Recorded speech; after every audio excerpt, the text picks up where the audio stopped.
చిగురించబోతుంది. గొప్ప దినాలను చూడబోతున్నావు. నీ యేసుకు సమస్తము సాధ్యమే.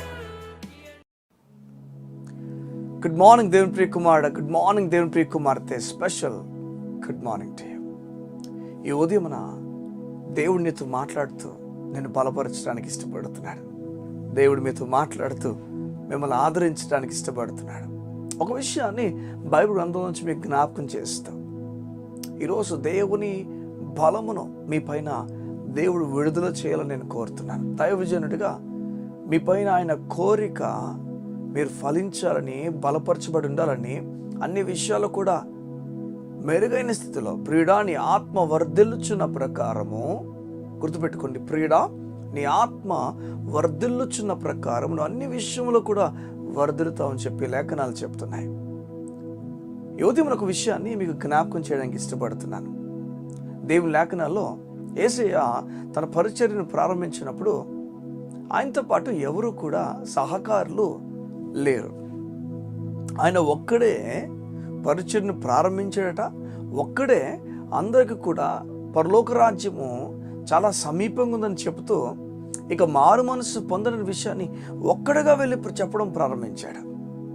నిజమే, కొన్ని ప్రారంభాలు ఒక్కడుగానే ప్రారంభమవుతాయి, కానీ దాని ముగింపు ఎలా ఉండబోతుంది ఎవరు చెప్పలేరు. దైవికమైన ప్రతి విషయము కూడా ప్రారంభము కొద్దిగానే అనిపించవచ్చు. దైవికమైన ప్రతి విషయం ప్రారంభము కేవలము అరణ్యంలో ప్రారంభించవచ్చు. అవును, నిజమే. మోషే జీవితం మనకు తెలుసు. తను గొర్రెలు కాసుకుంటూ వెళ్తున్న సమయంలో దేవుడు తన్ను ఒక పొద దగ్గరికి ఆకర్షించి అక్కడి నుంచి ఒంటరిగానే ప్రయాణం చేసుకుని వెళ్తున్నాడు. చూస్తే తర్వాత ఇజ్రాయెల్ దేశమును ఎన్నో లక్షల కాల్బలం ప్రజలను నడిపించుకుని ఐగుప్తు నుంచి బయటకు తీసుకుని వచ్చాడు. ఒక లీడర్ కింద నిలబడ్డాడు. వాస్తవం చెప్పనా, నిజం చెప్పనా, ఆత్మీయ జీవితము ప్రారంభము మొదట్లో ఒంటరిగానే అనిపిస్తుంది. మొదట్లో ఒక్కడిగానే నడుస్తున్నావేమో అనిపిస్తుంది. ఇంకా కొన్ని పర్యాలు, కొన్ని సమయాల్లో ఇంకా ఆపేస్తే మంచిదేమో, దేవునితో సహవాసం ఆపేస్తే మంచిదేమో, లేకపోతే ఈ మధ్యకాలంలో నువ్వు దేవుని మీద ఆశ పెంచుకో, లేకపోతే దేవుని యందు రక్షణ పొందుకొని యేసుని విశ్వాసం ఉంచి ఇప్పుడు మరలా వెనక్కి వెళ్ళిపోవాలని చూస్తున్నావేమో. నీవు మునుపు నమ్ముతున్న దేవుళ్ళు దేవతల వైపు వెళ్ళిపోవాలని చూస్తున్నావేమో.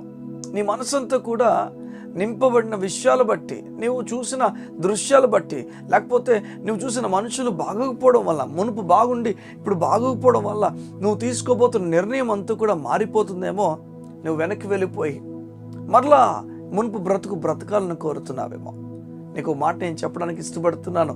ఈ ఉదయాన్న యేసయ్యలో నిలిచి ఉన్నవాడు ఫలిస్తాడు. నిలిచి ఉన్నవాడు పరలోక రాజ్యపు ద్వారం దగ్గరికి వెళ్తాడు, పరలోక రాజ్యంలో ప్రవేశిస్తాడు.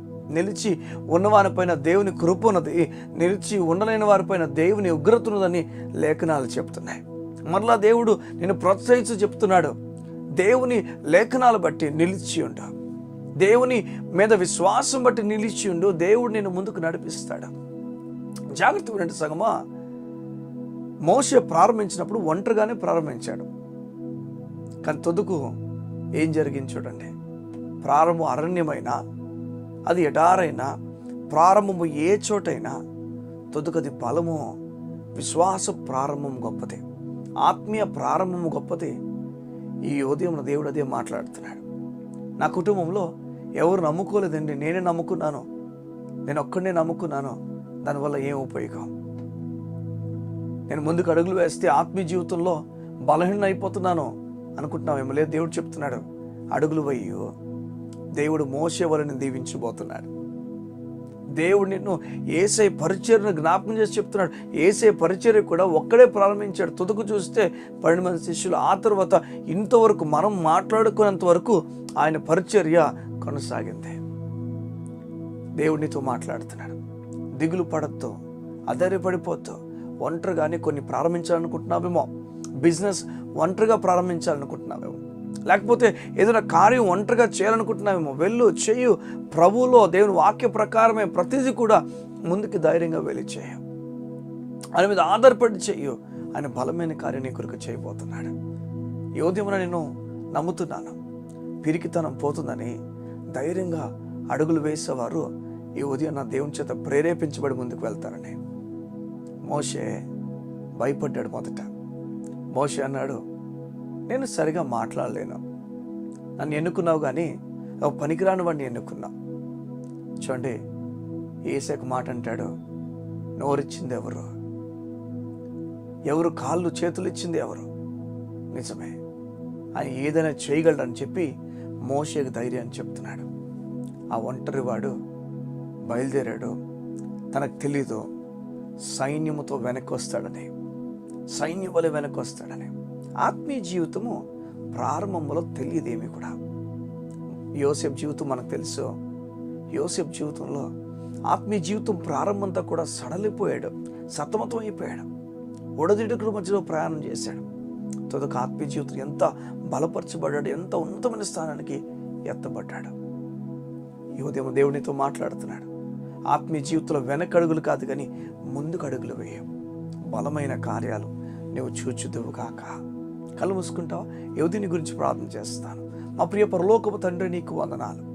నీ బిడ్డల ఆత్మీయ జీవితంలో బలపరచబడి గొప్ప ధైర్యంతో నెమ్మదితో ముందుకు అడుగులు వేసే వ్యక్తులుగా చేయండి.